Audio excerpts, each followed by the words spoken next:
That's the window there where she was apparently taken out of.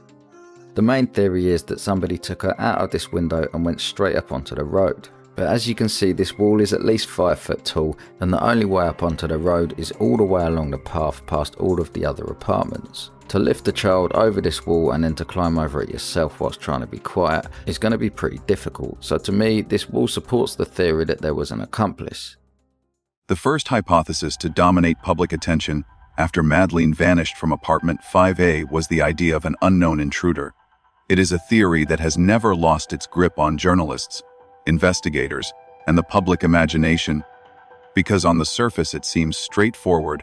A stranger slipped into a holiday apartment, while the parents dined just a short distance away, lifted a sleeping child from her bed, and disappeared into the night.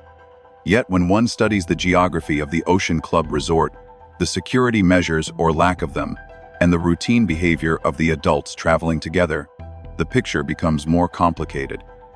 The intruder hypothesis does not exist in a vacuum. It is tied directly to how the Ocean Club functioned, how its spaces were organized, and how people believed themselves to be safe within those spaces. Apartment 5A, where the McCanns stayed, was located on the ground floor of one of the low-rise blocks within the Ocean Club in Praia da Luz. The apartment had both a main entrance that faced an interior courtyard and a sliding glass door at the rear, opening toward a small patio and a footpath. Beyond the patio was a line of shrubs, and then a street that connected to the wider village. The bedroom where Madeleine slept with her younger twin siblings had a window that faced a side alley. All of these features, so ordinary for a holiday apartment, became crucial in understanding how someone might have gained entry. The sliding door, according to the parents, was often left unlocked because it could only be opened from the inside once shut.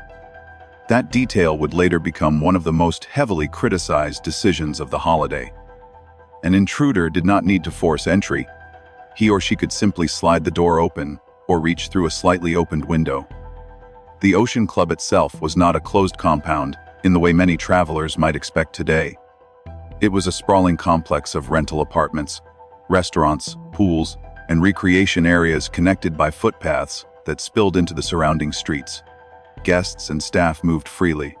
Locals walked dogs along the periphery. There were shortcuts to the beach, side alleys, and small gates that rarely locked. The distance from the tapas restaurant, where the group of parents ate dinner nightly, to apartment 5A was somewhere between 55 and 120 meters depending on the path chosen. That short stretch is crucial. It was just near enough for the adults to convince themselves they were close, yet just far enough for a child inside the apartment to be beyond immediate sight or hearing. When Kate or Gerry walked back for a check every half hour, they had to cross a dimly lit courtyard and sometimes a quiet street. In those minutes, the apartment was left unobserved, vulnerable to anyone who had anticipated the rhythm of the evening. Security was remarkably thin. The Ocean Club had no perimeter fencing worthy of the name, no electronic key cards, no system of monitoring who came in or out. Closed-circuit cameras that today are taken for granted in hotels were absent. Guards were not stationed at the edges, and no one was assigned to patrol the apartment blocks during evening hours. The tapas bar, busy with conversation, was effectively the only lively spot while the rest of the complex lay silent. This absence of surveillance created an environment where an intruder could blend with the shadows, moving along paths and alleys without raising alarm. Later criticism of the initial police response noted that because the resort was never properly sealed off in the crucial first hours, any potential trace of an outsider footprints, fingerprints, fibers was quickly contaminated by staff and guests rushing in to help. The psychological dimension is equally important. Many parents staying at the Ocean Club, including the McCann's friends known as the Tapas 7, seemed to share an unspoken belief that they were in a bubble of safety. Praia da Luz was not a major city. It was a tranquil coastal village catering to British holidaymakers. The Ocean Club marketed itself as family-friendly, with creches for toddlers, tennis lessons, and evening meals designed to allow adults time together, while children supposedly slept securely nearby. Within such an environment, parents often let their guard down. It was common to leave doors unlocked, windows slightly ajar for the breeze, or children asleep while adults enjoyed dinner a few steps away. This illusion of safety is a powerful cognitive trap.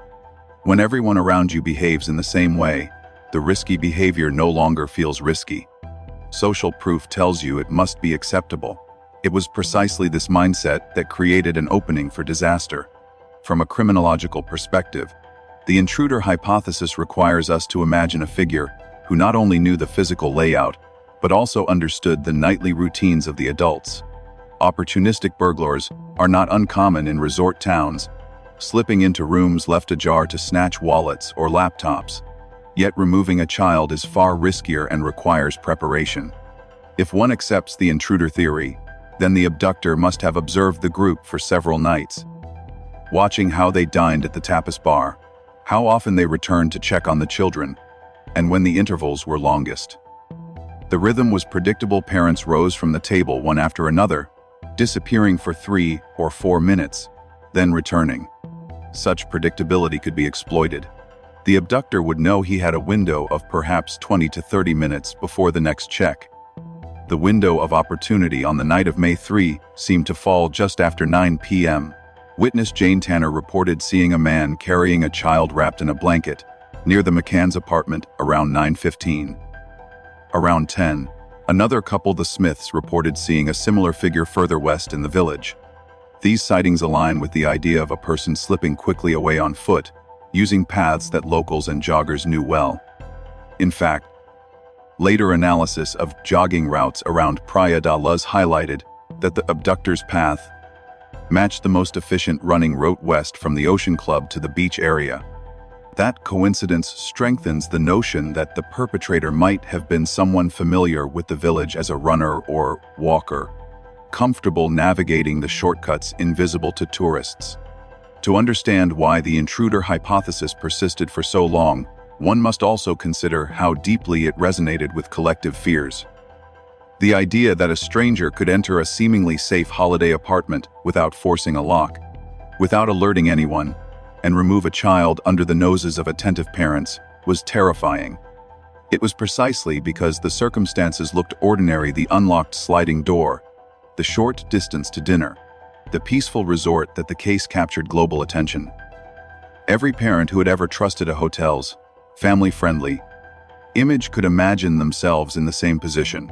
The Ocean Club became less a resort and more a metaphor for complacency, a place where comfort and routine dulled vigilance until the unthinkable occurred. Critics argue that focusing on the intruder hypothesis allowed other possibilities, such as accident or involvement of those close to the child, to be sidelined. Yet even skeptics acknowledge that the architecture of the Ocean Club made intrusion disturbingly plausible. Ground floor windows facing quiet alleys, sliding doors without effective locks, dim lighting, and absent surveillance combined to create an environment where a determined outsider could act with minimal risk of detection. Whether such an outsider existed or not, the resort itself symbolized vulnerability disguised as leisure. When viewed through the lens of behavioral psychology, the events of that night illustrate the intersection of routine activity theory, motivated offender, suitable target, and absence of capable guardianship. The motivated offender is the hypothetical intruder. The suitable target is a small child left in an accessible ground floor bedroom. The absence of guardianship is the physical distance between parents and children, magnified by the design flaws of the resort. All three elements converged at Ocean Club on May 3, 2007. In the years since, the intruder hypothesis has evolved. Some investigators point to convicted offenders in Portugal, others to international figures like Christian Bruckner. Yet at its core, the theory always returns to the same vulnerabilities of Ocean Club: the open layout, the absent security, and the parental reliance on a fragile sense of safety. Without those features, the hypothesis would collapse. With them, the idea of a stranger walking calmly into apartment 5A remains chillingly conceivable. Thus, the intruder hypothesis is not simply about an unknown figure, but about the very nature of the Ocean Club itself. The resort's physical design and social atmosphere created conditions where intrusion was possible, even easy. The parents' confidence that they were close enough to respond gave them psychological comfort, but not real protection. And if an abductor truly existed, he needed only patience, observation, and knowledge of the gaps in this illusion of safety. Ocean Club, meant to be a sanctuary for families, inadvertently provided the perfect stage for disappearance. If the first hypothesis painted Ocean Club as an open stage where an intruder could slip in and out undetected, the second hypothesis takes a darker turn. It suggests that the Ocean Club was not just the backdrop of the crime, but part of a subtle, almost invisible system of protection. In this reading, the resort and those inside it functioned less as neutral witnesses and more as a shield, either deliberately or through a collective instinct to guard reputations, careers, and networks of influence. This web of protection is not proven, but it remains one of the most persistent lenses through which skeptics re-examine the case. The Tapas' 7 friends of the McCanns who dined with them nightly stand at the center of this narrative. They were doctors, professionals, and respected members of the British middle class. Each one, by their own account, rotated back to check on sleeping children, yet their statements contained subtle contradictions. Timings that do not perfectly align, descriptions of what doors and windows looked like that do not match each other, and vague answers about who saw whom during critical minutes. To some, these are the natural discrepancies of trauma and memory. To others, they look like fragments of a story maintained for collective survival. The possibility that this group may have shielded the McCanns or themselves from harsher suspicion remains a core idea of the protection hypothesis. Psychologically, groups under stress often close ranks. When an external threat looms, whether in the form of hostile media, police questioning, or international scrutiny, the instinct is to unify, to present a consistent face. In organizational psychology, this is known as group cohesion under threat. In the Tapas 7, cohesion may have been more than instinct. It may have been necessity. Each parent had left children unattended in an unlocked or easily accessible apartment. Admitting to negligence, even indirectly, could carry criminal liability or professional ruin. It is not hard to imagine why 7 educated individuals might tacitly agree that silence or selective memory was preferable to exposing their own vulnerabilities. This suspicion of coordinated silence has echoes in other international cases where tragedy intersects with power. The disappearance of Emanuela Orlandi in Vatican City in 1983 remains clouded by suggestions that the Vatican itself, with its immense political and financial interests, suppressed lines of inquiry. The death of journalist Jamal Khashoggi inside a Saudi consulate in 2018 sparked allegations of state-level cover-ups, with powerful allies providing diplomatic buffers. The pattern is not identical, but the resonance is clear. When the stakes involve reputations, money, or state power, truth can be bent or delayed behind protective walls. In the case of Madeleine, the wall may not have been erected by governments, but by the intersecting interests of professionals, corporations, and media actors connected to the Ocean Club. One episode that illustrates how suspicion can attach itself to the idea of cover-up is the story of Robert Murat. Murat was a British expatriate living near the resort who quickly volunteered to help police translate during the frantic early days. Within weeks, however, he became the first official suspect, or arguido. He was interrogated, his home searched, his reputation shredded across international tabloids. Yet as time passed, the evidence against him evaporated. He was eventually exonerated and won substantial damages from newspapers that had smeared him. Why was Murat targeted? Some argue he was a convenient outsider, a way to channel public fury away from the McCanns or the resort itself. Others see his case as proof that investigators, under pressure, clutched at shadows rather than risk alienating more powerful figures. In either view, Murat became a lightning rod, a man thrown into the storm, so that others could remain in the calm. The protection hypothesis also gains traction when one considers the caliber of guests staying at the Ocean Club that week. Beyond ordinary holidaymakers, names connected to finance, medicine, and global corporations appear in the guest lists. Investment bankers like Robert Naylor, scientists like Jan Lewandowski, and industrial heirs like Phillip Edmonds all intersect in this one location. The presence of such figures naturally raises questions If investigators probed too deeply, would they risk touching sensitive networks? Would silence be preferable to scandal? To skeptics, it is inconceivable that such a concentration of elites is mere coincidence. To realists, it may simply reflect the demographic of a resort marketed to British professionals. Either way, the perception of power gathered under one roof strengthens the narrative of a protective web. From a psychological viewpoint, reputational protection is a powerful motivator. Families do not want their holidays rebranded as crime scenes. Corporations managing resorts want to avoid collapse of bookings. Professionals with public reputations want to avoid association with negligence or scandal. When multiple interests align toward silence, silence becomes contagious. The concept of pluralistic ignorance describes how individuals in a group may all privately doubt an account, but remain silent because they believe others accept it. Over time, this silence hardens into consensus.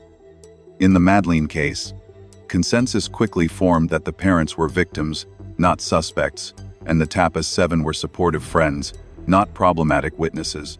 That consensus may have been genuine compassion, or it may have been the product of pluralistic ignorance woven into a protective net.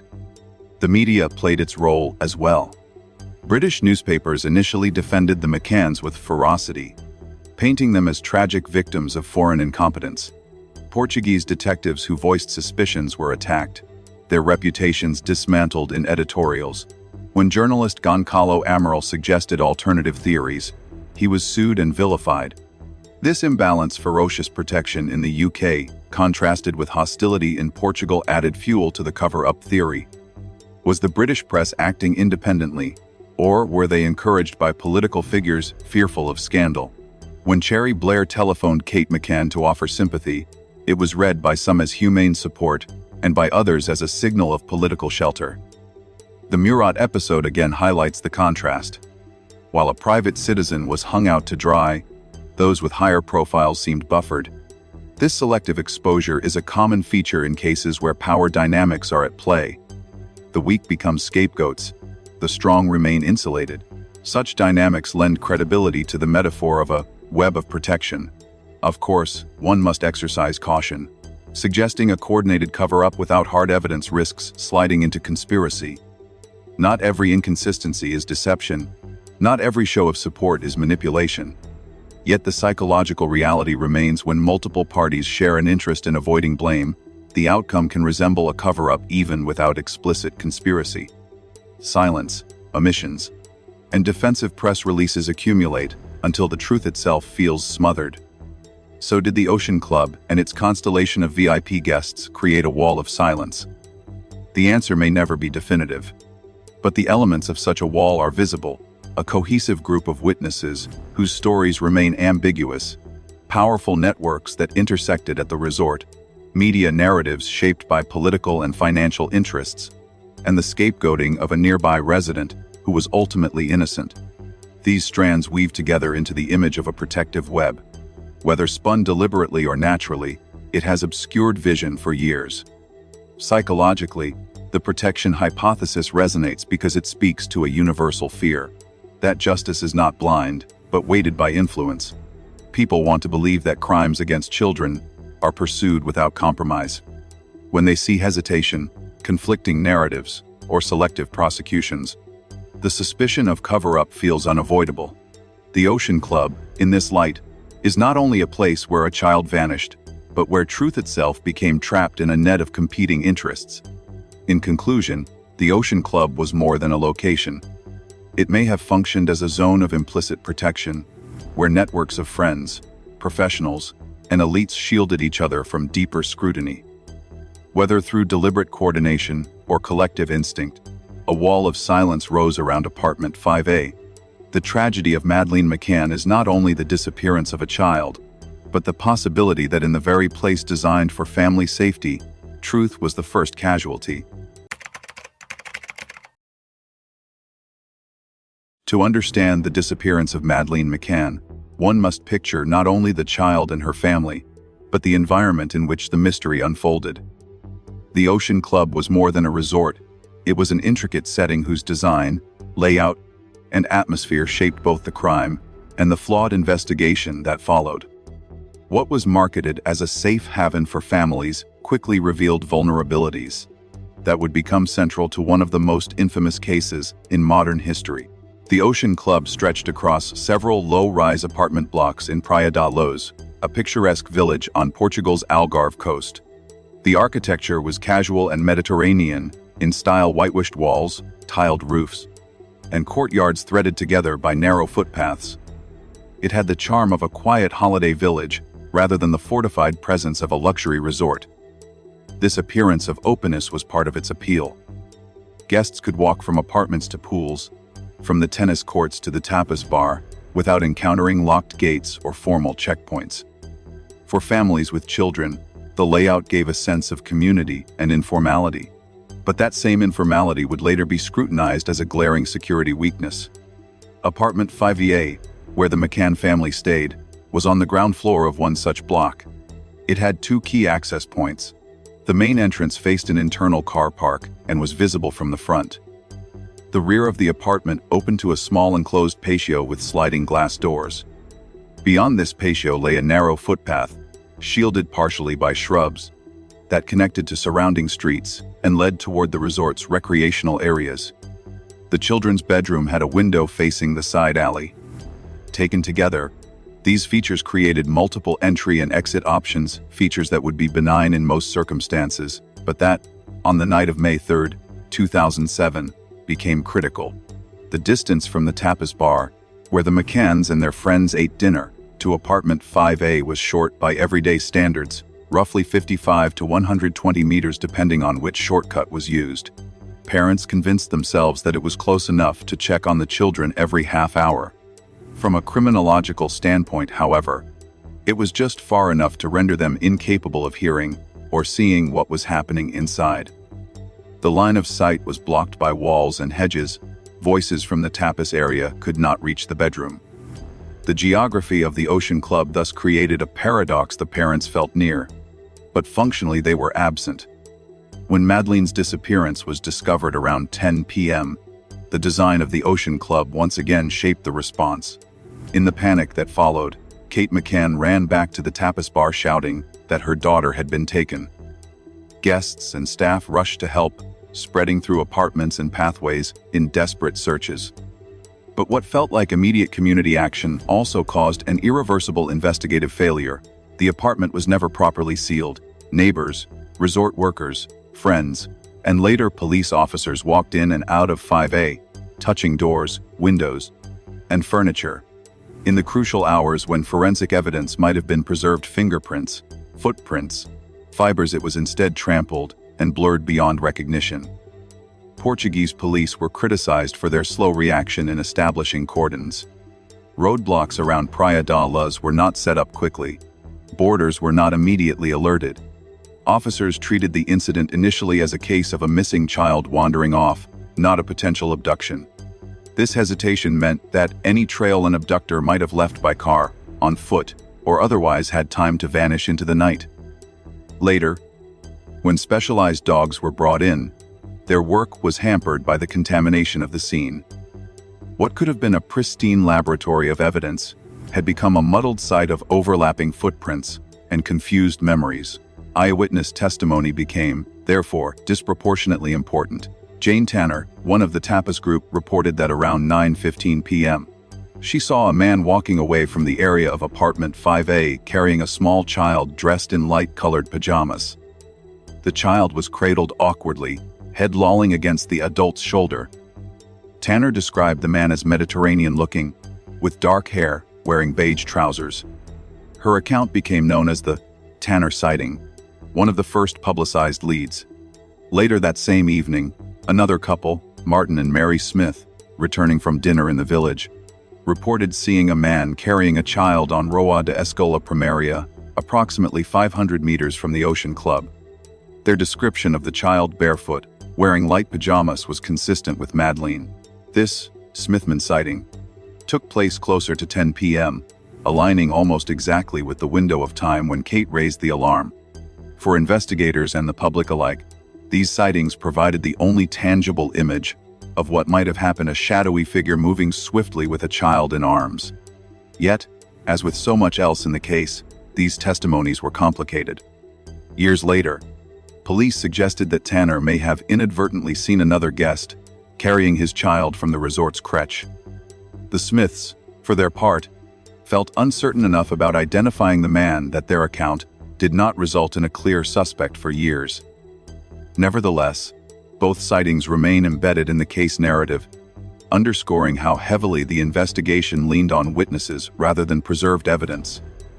The transformation of the Ocean Club from idyllic holiday destination to crime scene had a profound symbolic impact.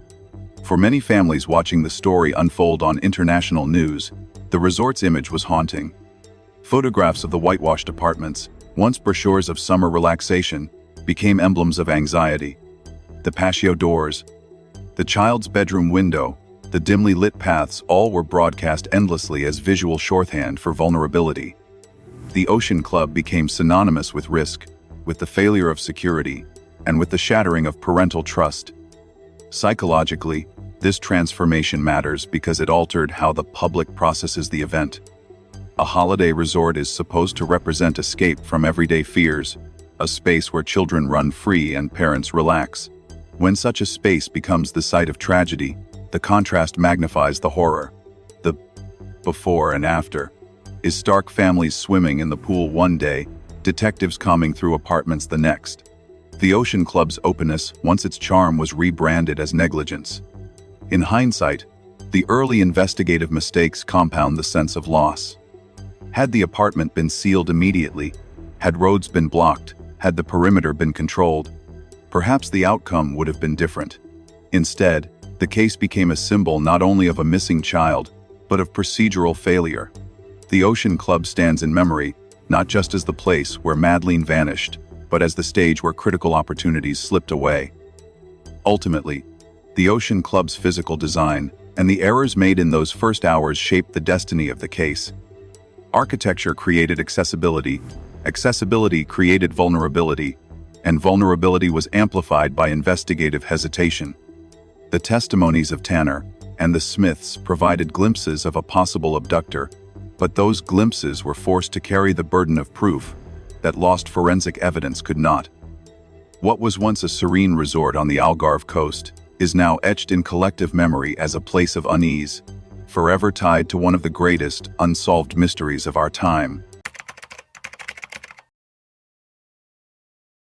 As the investigation into Madeleine's disappearance unfolded, attention eventually turned beyond the McCanns themselves and the Tapas 7 toward other guests who happened to be staying at the Ocean Club that same week. Among them, one name stands out because of both his professional background and the peculiar questions attached to the resort's Creche records: Robert Naylor. His profile is striking not simply because of who he was, a man with ties to some of the largest financial institutions in Europe and America, but because of what the documents suggested about his child's attendance at the children's facility inside the resort. Robert Naylor was not an ordinary holidaymaker. He had built his career in corporate finance, first with Ernst & Young before joining Theodore and Greenwood, an investment firm later absorbed into the Icelandic bank Landsbanki. At the height of the financial boom, Landsbanki expanded aggressively across Europe, offering high-interest online savings accounts through its iSave brand. The model attracted vast sums from ordinary British depositors, transforming Landsbanki into a household name in banking. Yet by 2008, the house of cards collapsed. IsaSave defaulted, Landsbanki was nationalized, and billions in deposits evaporated. Naylor, like many of his peers, moved on quickly. He joined Matrix, a London investment bank, before taking up senior roles at Panmure Gordon, a storied British firm with close ties to the family of former Prime Minister David Cameron. By 2016, he had crossed the Atlantic into one of the world's most powerful institutions, J.P. Morgan Asset Management, before eventually returning to Panmure Gordon as managing director. At the time of the Ocean Club holiday in 2007, he was already embedded in this world of high finance. The first question many analysts ask is simple: what was a figure of his stature doing in a resort like the Ocean Club? It was not the Ritz, nor a secluded private villa. The Ocean Club marketed itself primarily to middle-class British families, many of them professionals but not typically at the very top of the financial elite. For Naylor, who had access to the kind of wealth and connections that could secure more exclusive settings, Praia da Luz appeared modest. Some argue this was precisely the appeal, blending into an environment where nobody looked twice, where wealth and influence were less conspicuous. Others wonder whether his presence, alongside other notable guests, points to a clustering of elites in one location that deserves deeper scrutiny. The reason Robert Naylor remains a significant name in the Madeleine case, however, is not simply his professional biography. It is the Creche records. These documents, later made available through Portuguese police files, show children being signed into the resort's daycare facility. According to one controversial claim, Gerry McCann himself appeared to have signed the Naylor child into the Creche on 6 separate occasions. This detail, if accurate, raises an immediate red flag. Why would a father sign in someone else's child? Was it a favor between acquaintances, a clerical mix-up, or something more troubling? The possibility that the McCanns and the Naylors had a pre-existing connection is hotly debated. Officially, there is no record of the families knowing each other before the holiday. Yet a document from Britain's Companies House reportedly listed a Robert Naylor as a director of a small Leicester-based firm in 2002, just a few miles from the area where the McCanns lived. The coincidence is tantalizing. If they did know each other, even indirectly, the Creche sign-ins might reflect a casual arrangement that outsiders later misinterpreted. If they did not, then the signatures are far more difficult to explain. Forensic handwriting analysis of the Creche sheets indicates a striking similarity to Gerry McCann's handwriting. Investigators ask, was Gerry attempting to replicate another parent's initials, or were staff simply inattentive and allowed him to sign for multiple children at once? Either explanation undermines the reliability of the records. And the records matter, because they are central to establishing who was where and when, on the days surrounding Madeleine's disappearance. If those records cannot be trusted, then the timeline itself becomes unstable. The most provocative interpretation of this puzzle is the dual child hypothesis, the suggestion that 2 different girls were presented under the name Madeleine at different times. This theory, advanced by some independent researchers, speculates that the duplication of sign-ins was a deliberate tactic to blur the record of Madeleine's actual presence in the Creche. According to this line of thought, Elizabeth Naylor's child, sometimes referred to in online forums as a close friend of another Madeleine, may have been registered in tandem, creating confusion about identities. The idea is speculative, but it lingers because it fits uneasily with the documented anomalies in the Creche paperwork. From a psychological perspective, the anomaly is troubling because it undermines trust in the very system meant to safeguard children at the resort. Parents entrusted their toddlers to a facility believing procedures were tight signatures, check-ins, accountability. Yet if signatures could be interchanged or casually made by other adults, then the illusion of control collapses. In that environment, if a child truly went missing, reconstructing events becomes almost impossible. The Naylor Creche question is therefore not just about one child's attendance. It symbolizes the broader fragility of oversight within the Ocean Club. Beyond the Creche records, Naylor's financial world connects him indirectly to some of the most powerful families in global finance. Panmure Gordon's long history ties it to David Cameron's lineage. J.P. Morgan traces its heritage through links to the Rockefeller dynasty, which dominated American banking and petroleum. The Rothschild family, too, intersects with many of these institutions through centuries of investment banking. Whether or not Robert Naylor personally interacted with such figures during his career, the associations exist structurally. When skeptics view his presence at the Ocean Club alongside the McCann's tragedy, they cannot resist speculating, was this merely coincidence? Or was the resort that weak a nexus of power, finance, and medicine hidden beneath the facade of a family holiday village? Critics of the protection hypothesis point out that coincidence does not equal conspiracy. Investment bankers travel, they take family holidays, and many middle-class resorts in Portugal cater to British professionals. Yet the pattern, when lined up with names like Naylor, Lewandowski, Edmonds, and Weinberger, creates the impression of a demographic concentration far above random distribution. Each name is linked to medicine, banking, or industry, raising the unsettling possibility that the Ocean Club's guest list represented something more than chance. Returning to the core questions, why did Gerry McCann's signature appear on Naylor's Creche records? From an investigative standpoint, the possibilities range from mundane to sinister. On the mundane end, Gerry may simply have signed in the Naylor child because he was already dropping off his own children, and staff allowed parents to cover for each other. On the sinister end, it suggests a deliberate attempt to create duplicate records, to camouflage movements, or to obscure timelines. The lack of clarity and the failure of investigators to fully resolve the question ensures that suspicion continues.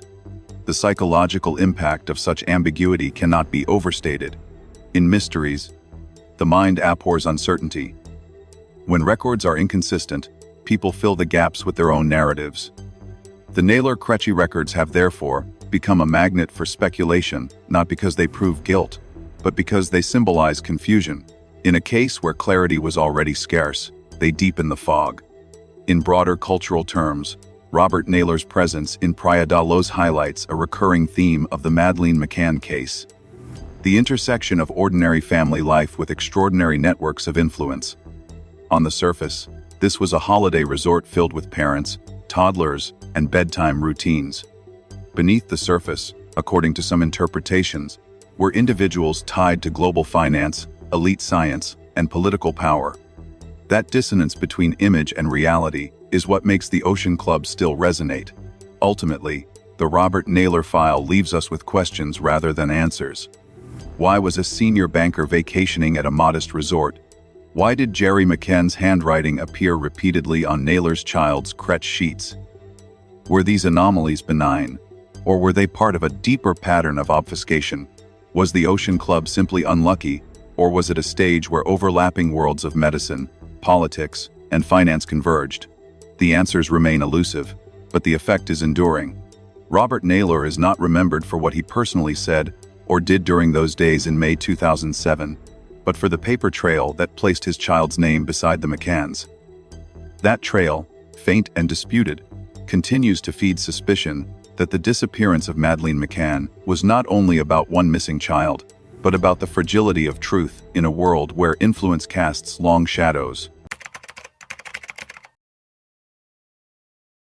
Among the many names that appear on the Ocean Club guest list during the fateful week of May 2007, one stands out for the ambiguity surrounding his identity and the unusual professional associations it suggests: Jan Lewandowski. His presence at the resort raises questions not only about who exactly he was, but also about the striking number of medical professionals present in Praia da Luz at the same time. The convergence of backgrounds in reproductive medicine, hematology, endocrinology, and diagnostic research suggests that the Ocean Club was, intentionally or not, a point of intersection between family holidays and the world of advanced biomedical science. The first difficulty is that Jan Lewandowski is not a rare name. Researchers who attempted to trace the individual listed in the Ocean Club records discovered several candidates, each with plausible links to medicine and science. The first possibility was Dr. Jan Lewandowski, a Polish-born gynecologist who practiced in the United States, specifically Florida. He had a career focused on obstetrics and gynecology and passed away in his late 60s. His son, Piotr Lewandowski, is a specialist in IVF and the founder of Novum Fertility Clinic in Warsaw. Piotr has trained extensively in assisted reproductive technologies, attending courses and conducting research in Germany, Belgium, Denmark, and the United Kingdom. If Piotr was the individual connected to the Ocean Club stay, his presence is especially notable because of the McCanns' own use of IVF to conceive their twins, Sean and Amelie. Another possible identity is Professor Krzysztof Lewandowski, a hematologist with expertise in bone marrow transplantation and leukemia treatment. Hematology intersects with both cancer research and immunology, fields that connect indirectly to reproductive medicine and genetics. The third candidate is yet another Professor Krzysztof Lewandowski, this one an endocrinologist and diabetes specialist who has worked in both Poland and the United Kingdom. His affiliations with European medical associations and his academic role at Salve Medica, a clinic involved in reproductive health, add to the impression that whoever the Lewandowski was, the ties to biomedical science were strong. The problem of identity may never be resolved definitively, but the theme is unmistakable. The Lewandowski name is associated with cutting-edge medicine, particularly IVF and related fields. This fact alone creates an uncanny resonance with the McCann case. Madeleine and her younger siblings were the result of IVF procedures, a detail that has long fueled speculation about the family's medical history and vulnerability. To have a fertility expert or a family linked to such expertise vacationing at the same resort during the same week stretches coincidence into the realm of intrigue. Even more unsettling is the broader pattern. The Ocean Club guest list included not only the Lewandowski family, but other professionals in medicine and science, such as Paul Weinberger, a diagnostics expert with ties to Roche and the Porton research facility. Many of these individuals also had children between the ages of 2 and 4, the same age range as Madeleine and her siblings. Statistically, it is not impossible for professionals to cluster in popular holiday spots, especially those marketed to British families. But the concentration of medical and scientific elites, all with children in the Creche system, has fueled theories that the Ocean Club Week was more than a casual overlap. One possible explanation lies in the timing of the Unravel Lab 2007 conference, held in June of that year in Amsterdam. The Unravel Lab is a significant international gathering of experts in clinical chemistry, molecular diagnostics, and laboratory medicine. It attracts scientists from across Europe to share research and collaborate on new technologies. Some researchers argue that the Ocean Club may have served as an informal prelude or networking point for scientists traveling to or preparing presentations for that conference. The idea is speculative, but not implausible. The McCanns themselves later traveled to Amsterdam for professional events connected to Gerry's work in cardiac imaging. If multiple guests at the Ocean Club were already planning to attend Unravel Lab, their simultaneous presence in Portugal could have been more than random. From a psychological perspective, the clustering of professionals in one place feeds suspicion because it defies our expectations of randomness. Humans are wired to see patterns, and when a tragedy intersects with unusual coincidences, the mind leaps to hidden purpose. Was the Ocean Club a secret meeting ground? Were families with scientific backgrounds gathered under the cover of holiday travel? Or is this simply an example of confirmation bias, where we notice the extraordinary because it coincides with disaster? Critically, the questions surrounding Lewandowski's identity echo a deeper unease about transparency. If police files contain ambiguous or possibly misspelled names, was that error accidental, or was it deliberate obfuscation? Some researchers argue that misspellings in the guest lists, such as Lewandowski instead of Lewandowski, may have been a tactic to make later tracing more difficult. Whether true or not, the uncertainty fosters the perception of concealment. In a case already plagued by missing evidence and conflicting testimony, every ambiguity becomes magnified. The IVF connection, in particular, resonates powerfully in the McCann narrative. IVF is a medical technology that carries both hope and controversy. It symbolizes scientific intervention into the most intimate aspect of life conception. For parents who turn to IVF, success represents triumph over infertility. For skeptics, it raises ethical and philosophical questions. In the Madeleine case, the IVF detail humanized the McCanns but also created space for speculation. If IVF children are medically distinct, are they more vulnerable? Did their conception tie the family indirectly to networks of reproductive science? Against this backdrop, the presence of Lewandowski, whether Jan, Piotr, or Krzysztof, becomes more than coincidence. It becomes symbolic of the intersection between the McCann tragedy and the world of biomedical advancement. The hypothesis that the Ocean Club was a kind of scientific meeting point cannot be proven. Yet it is undeniable that many guests had ties to medicine, and that a major European laboratory conference loomed just weeks later. Even if the connection is circumstantial, the optics are striking. A holiday resort filled with toddlers, many of them children of doctors and researchers, just as the world's media prepared to scrutinize a missing child whose very existence was owed to IVF. From a sociological angle, such clustering may reflect the mobility of professional classes. Doctors and scientists often have disposable income, professional networks that overlap internationally, and a preference for family-oriented resorts. Praia da Luz, with its English-friendly amenities and reputation for safety, fit the profile. But the coincidence still creates fertile ground for speculation. Ultimately, the Lewandowski case is emblematic of how the Madeleine McCann mystery extends far beyond one family. It reveals how a single tragedy can entangle questions of medicine, science, and global networks. The uncertainty about which Lewandowski was present mirrors the uncertainty about almost everything else: who entered apartment 5A, what evidence was lost, and why so many anomalies persist. In conclusion, Part 5 highlights that the Ocean Club was not simply a backdrop for a family holiday gone wrong. It was a space where multiple layers of professional identity intersected, including individuals tied to IVF, hematology, and endocrinology. The presence of Lewandowski, whatever his precise identity, adds weight to the impression that Praia da Luz in May 2007 was a crossroads between ordinary family leisure and extraordinary scientific networks. Whether by design or coincidence, the Ocean Club carried the atmosphere not only of a resort but of a quiet, hidden symposium, one whose legacy is forever overshadowed by the disappearance of a child. If Robert Naylor represented the thread of international finance and Lewandowski symbolized the biomedical community, Phillip Edmonds embodied another layer of intrigue in the Ocean Club guest list: the world of industrial dynasties and political connections. His name surfaces in the Portuguese police files, not simply as another family enjoying a spring holiday, but as a figure with access to extraordinary wealth and influence. His movements in May 2007 arriving quietly, leaving abruptly, have become a focal point of speculation about whether the Ocean Club was truly just a holiday resort or something far more complex. Phillip Martin Edmonds arrived in Praia da Luz with his 3 young sons on April 28, 2007. They were booked into the Ocean Club until May 5, a week-long holiday in line with the schedules of many other British families who flocked to the Algarve during school breaks. On the surface, nothing seemed unusual: a father traveling alone with his children, using the facilities, dining, and mingling with other guests.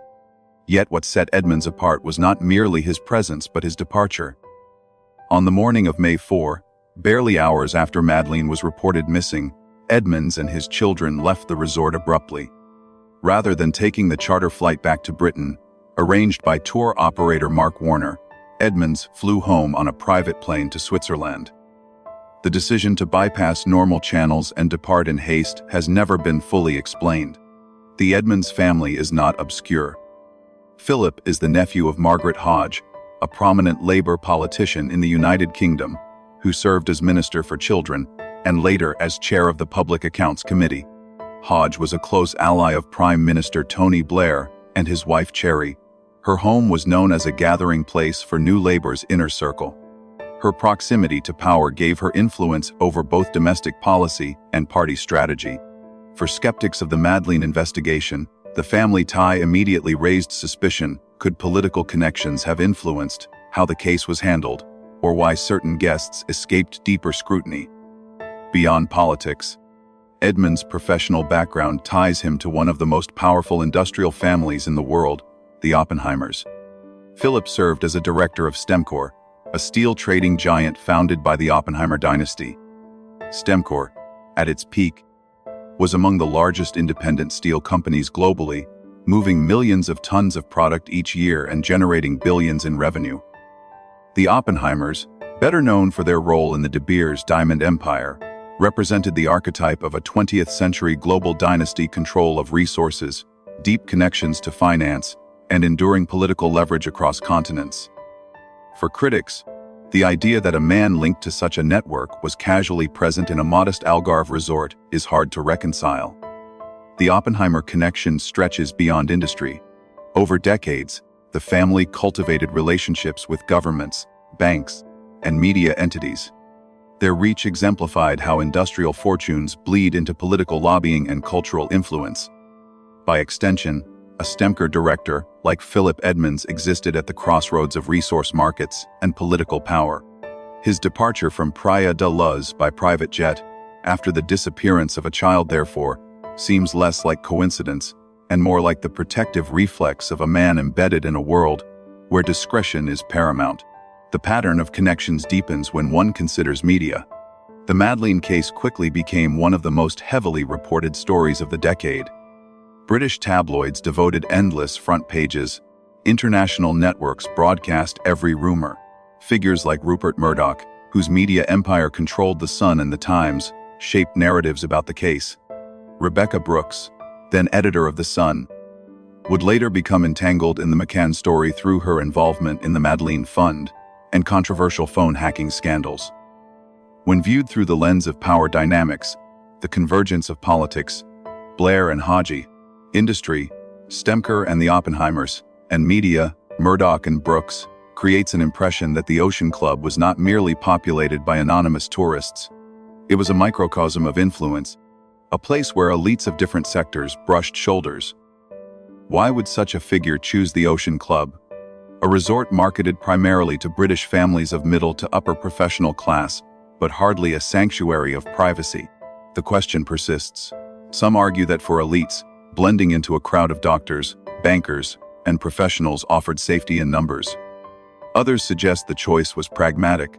The Ocean Club provided childcare facilities and family-friendly amenities, convenient for a father traveling with 3 young boys. But for skeptics, the juxtaposition is unsettling. Why would one of the richest dynastic networks in the world tolerate such modest surroundings, unless there was a deeper purpose? The abrupt departure is the most troubling detail. In the hours after Madeleine's disappearance, while police scrambled to set up searches, Edmonds quietly organized his exit.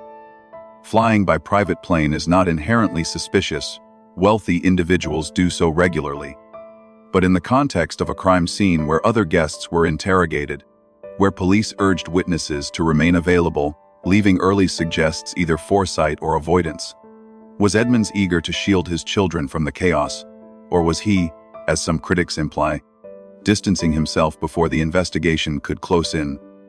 The truth may be banal, but the optics are haunting. From a psychological standpoint, the Edmonds episode illustrates how status shapes perception. When an ordinary tourist leaves a resort early, it is forgotten.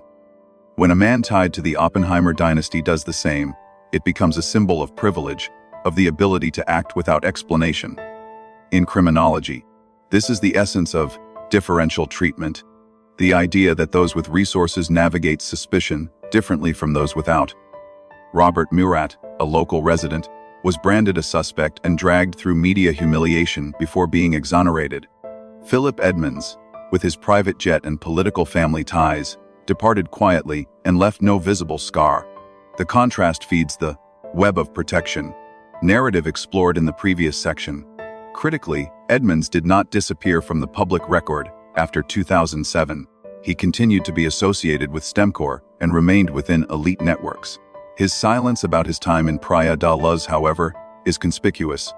When approached by independent investigators, he acknowledged having photos from the holiday images that even included Madeleine in the background, but insisted they were handed to police. He declined to elaborate further, stating he had no doubt that events unfolded as described by the McCanns. For some, this reassurance rings hollow. For others, it is merely the response of a man who wishes to protect his family's privacy. The involvement of media magnates like Murdoch and editors like Brooks further complicates the picture. Newspapers initially championed the McCanns, portraying them as victims of Portuguese incompetence. Skeptical voices were marginalized. If political figures like Blair's circle and industrial families like the Oppenheimers were indirectly connected to individuals present at the Ocean Club, was the media's stance purely editorial, or did it reflect subtle pressures to contain reputational damage? Again, the evidence is circumstantial, but in the realm of perception, the convergence is hard to ignore. In the end, the Edmonds file is emblematic of the larger mystery. It is not that there is direct evidence linking Phillip Edmonds to Madeleine's disappearance. It is that his presence, his connections, and his rapid exit symbolize the unsettling intersections of class, power, and tragedy. The Ocean Club, in this reading, becomes less a random holiday village and more a stage where politics, finance industry, and media overlapped, cloaked in the ordinary routines of families on vacation. For those searching for meaning in the Madeleine case, Edmonds embodies the unease that privilege breeds, that some guests could leave without scrutiny, that political families could shield their own, that industrial dynasties could glide past questions with the ease of a private jet lifting from a runway. Whether coincidence or signal, the presence of Phillip Edmonds and his ties to Stemcor and the Oppenheimer network deepened the suspicion that Praia da Luz in May 2007 was not merely the site of a crime, but the nexus of something larger. The Ocean Club guest list has yielded a number of intriguing names, but few strike as directly at the overlap between science, medicine, and mystery as Paul Weinberger. His professional profile places him at the crossroads of reproductive technology, diagnostic science, and even biodefense research. That background, coupled with the testimony of his wife in the immediate aftermath of Madeleine McCann's disappearance, makes him a figure worth examining closely. Paul Weinberger was at the time the chief executive officer of Aesculap Luddy, a company specializing in medical devices. Before that, he had held senior positions at Roche Diagnostics, one of the largest players in the global life sciences industry. Roche was and remains a titan in diagnostics, producing everything from blood analysis systems to molecular testing platforms. Weinberger's years there gave him proximity to cutting-edge research in genetics, infectious disease, and laboratory technology. His expertise was not abstract, it was embedded in the tools that shape modern medicine. By 2007, he had moved to Enigma Diagnostics, a company whose base of operations was itself remarkable Porton Down, the United Kingdom's top-secret military research facility. Porton Down is officially dedicated to chemical and biological defense, housing some of the world's most sophisticated laboratories for handling pathogens, toxins, and genetic technologies. The presence of a civilian diagnostic company inside that perimeter underscores how porous the boundary between military and medical science can be. Enigma's mission was to develop rapid, portable molecular tests tools that could be used in hospitals, airports, or battlefields. In that context, Weinberger was not merely a corporate executive, he was at the frontier of biotechnology, applied to both health and security. Against this backdrop, the coincidence of his presence at the Ocean Club acquires a charged significance. Madeleine and her siblings had been conceived through in vitro fertilization, IVF, a fact that was widely publicized. IVF is more than a personal medical procedure, it is emblematic of the growing power of biotechnology to intervene in human life. When an IVF expert like Lewandowski is also identified among the guests, and a diagnostics figure like Weinberger is present as well, speculation multiplies. Was this merely chance, or did Praia da Luz, for 1 week, gather an unusual concentration of professionals linked to reproductive and genetic science? Adding to the intrigue is the role of Weinberger's wife, Jenny. In the hours after Madeleine's disappearance, Jenny reported seeing a suspicious individual near apartment 5A. The figure she described resembled a cleaner, later identified as Wavon Albino. The lead did not produce evidence of wrongdoing, but it is striking that her observation became part of the official police files. Kate McCann even reached out to Jenny 2 years later to participate in a Channel 4 documentary. Whether this was an attempt to reinforce credibility or to amplify media coverage, Jenny's involvement ensured that the Weinbergers' names remained tied to the narrative. The psychological resonance lies in the convergence of Themy's IVF children, diagnostic science, and the disappearance of a child. The human mind is prone to link such themes, even if evidence is thin. Some independent commentators have gone further, speculating about genetic manipulation and the possibility that Madeleine's disappearance was connected to experiments or secrets. Such claims remain unproven and often drift into conspiracy territory. Yet the associations cannot be entirely dismissed, because they echo real-world anxieties about how biotechnology can be misused. When a Porton Down-linked executive happens to be on holiday at the same resort as a high-profile IVF family, the imagination races. From a criminological angle, The Weinberger presence highlights how environment shapes perception. If the Ocean Club had been populated only by ordinary tourists, teachers, shopkeepers, and nurses, the case might have seemed a straightforward tragedy. But with names tied to global banking, industrial dynasties, and biomedical frontiers, the disappearance acquires a broader, almost geopolitical texture. The Ocean Club begins to look less like a resort and more like a crossroads of sensitive professions. The intersection of leisure and science raises unsettling questions. Are such overlaps mere coincidences of class and income, or do they point to deeper, hidden networks? The speculative link between IVF and genetic manipulation is worth unpacking. IVF, after all, is not simply a mechanical process. It involves the selection of embryos, sometimes genetic screening, and increasingly advanced interventions. In the public imagination, IVF sits on a continuum with cloning and gene editing. The famous case of Dolly the sheep, cloned in Scotland in the 1990s, and the later birth of Creche PR-edited babies in China in 2019, illustrate how reproductive technologies blur ethical boundaries. Against this backdrop, the fact that Madeleine was an IVF child, and that IVF-linked experts were at the same resort cannot help but fuel suspicion. Of course, skepticism is essential. There is no direct evidence connecting Paul Weinberger or his wife to Madeleine's disappearance. Their presence may simply reflect the demographics of British professionals who favored Algarve resorts. Their testimony may reflect nothing more than civic duty. Yet in a case defined by uncertainty, the clustering of biomedical figures is hard to ignore. When parents entrust their children to a resort's creche, they assume they are surrounded by fellow holidaymakers. In retrospect, they were also surrounded by individuals tied to biotechnology, finance, and politics. That realization transforms the Ocean Club from a neutral space into a symbol of intersections, tourism on the surface, sensitive science beneath. In conclusion, Paul Weinberger's profile embodies this duality. He was a businessman on holiday, a father with his wife at a family-friendly resort, but he was also a former Roche executive, the CEO of a diagnostics company housed inside Porton Down, a man at the edge of biotechnology and security. His wife contributed witness testimony that became part of the investigative record. Their presence reinforces the impression that the Ocean Club, in May 2007, was not only the setting of a disappearance but a gathering point of worlds that rarely meet so casually: leisure and high science, family routine and genetic technology. Whether coincidence or pattern, the juxtaposition remains one of the many haunting layers in the story of Madeleine McCann. One of the less discussed aspects of the Madeleine McCann case is the role of running an ordinary habit of Kate and Gerry McCann that, when examined closely, intersects with one of the case's most critical eyewitness accounts. What seems like a small detail, a daily jog along the Portuguese coast, may actually shed light on how an abductor could have escaped undetected. Both Kate and Gerry were athletic.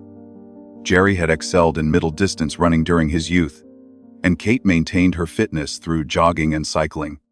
Even during the holiday in Praia da Luz, exercise remained part of their daily rhythm.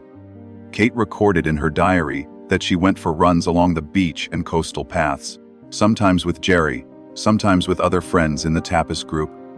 Gerry, too, joined her on several occasions, turning fitness into a form of routine amid leisure. Praia da Luz offered two main jogging options. The first was the eastern climb toward Rocha Negra, a demanding uphill route leading to a cliff-top monument.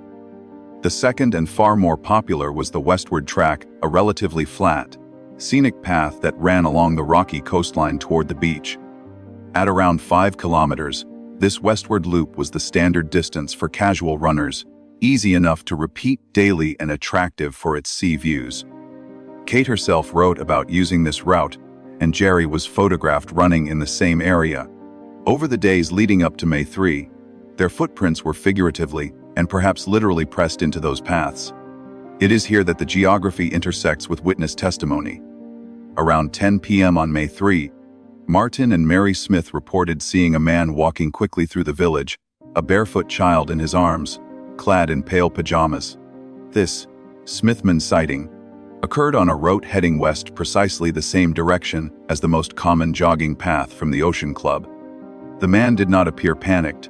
His gait was steady, purposeful, as though he knew exactly where he was going. For investigators and analysts, the overlap is striking. The westward jogging route was not just scenic, it was practical. It avoided busier main streets, skirted past quiet lanes, and offered access to less visible exits. Anyone familiar with it would understand where shortcuts connected, where lighting was dim, and where one could move unnoticed. To carry a child along such a path at night suggests confidence, not improvisation. This raises a chilling possibility. The abductor may have been someone who, like the McCanns, knew the jogging trails of Praia da Luz. Perhaps he was a local runner, or another guest at the resort who explored the same routes during the day. Running or walking these paths repeatedly builds a kind of environmental memory. Each turn, slope, and surface becomes second nature. What for a stranger in the dark might feel treacherous and uncertain would, for a practiced runner, feel routine. From a psychological perspective, this familiarity transforms perception. When we know a space intimately, actions within it feel easier, almost natural. Criminal psychologists describe this as environmental competence. Offenders choose places they know well because familiarity reduces risk. The more familiar the environment, the less the act feels like a gamble. If the abductor was indeed a runner or walker of these same routes, then carrying a child westward at night may not have felt like a desperate escape. It may have felt like a natural extension of daily movement. This analysis also explains why the Smiths described the man's demeanor as calm. He was not stumbling into the unknown, but retracing steps that were already ingrained. He blended into the environment because he belonged to it, if not socially, then spatially. Just as Kate and Gerry ran those paths for fitness, someone else may have walked them with another purpose in mind. The irony is bitter.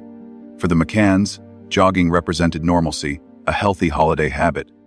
For an abductor, the same geography may have provided the perfect escape route. Safety and danger, routine and crime, were divided not by the landscape itself, but by the intentions of those moving through it. In the end, the convergence of the McCanns' jogging routes and the Smithman's sighting adds another layer to the puzzle.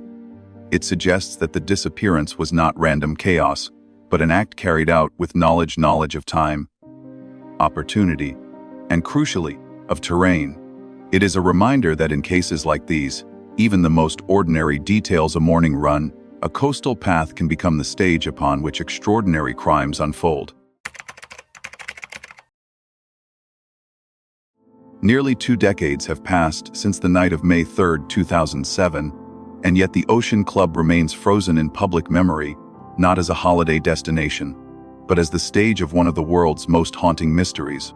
What began as a family vacation ended as an enduring puzzle that continues to fascinate, frustrate, and disturb. The threads we have traced: finance, science, politics, and personal routine do not provide definitive answers, but they reveal how the Ocean Club was more than just a backdrop. It was an environment whose architecture, guest list, and atmosphere created the conditions for both tragedy and suspicion. Apartment 5A, with its unlocked sliding doors and accessible windows, embodied the vulnerabilities of a space designed for leisure, not security. The tapas bar, just meters away yet functionally distant, represented the illusion of safety that lulled educated parents into leaving children alone. And the jogging paths westward, so ordinary in daylight, became by night the potential escape routes of a determined intruder. Overlaying this geography are the names of guests whose profiles complicate the narrative: bankers tied to global institutions, scientists linked to IVF and genetic diagnostics, industrial heirs connected to dynastic wealth, and political families with direct ties to the highest levels of British power. Their presence does not prove conspiracy, but it highlights how the case unfolded in an environment saturated with influence. When such figures intersect with a crime scene, the line between coincidence and pattern grows blurry, feeding suspicions that truths may have been obscured to protect reputations and networks. Psychologically, the Ocean Club story forces us to confront uncomfortable realities. Safety is never absolute, even in places designed for family comfort. Familiar routines: dining with friends, jogging along the coast, signing children into a creche can conceal vulnerabilities that only become visible when disaster strikes. And once tragedy occurs, the human mind resists randomness. It seeks patterns, motives, and connections. That search can reveal genuine oversights, but it can also generate theories that spiral into speculation. The Madeleine case has lived in that tension for years, suspended between fact and interpretation. For investigators, journalists, and the public, the Ocean Club is now less a resort than a symbol, a reminder of how fragile the boundary between ordinary life and catastrophe can be. It is a place where leisure collided with loss, where professional elites mingled with ordinary families, and where the disappearance of one child ignited a global debate about truth, power, and perception. The questions endure. Was Madeleine taken by an opportunistic intruder who knew the ground well? Did social and political connections form an invisible shield that distorted the investigation? Was the Ocean Club simply an unlucky stage? Or was it, for that one week in May, the quiet intersection of worlds far larger than a family holiday?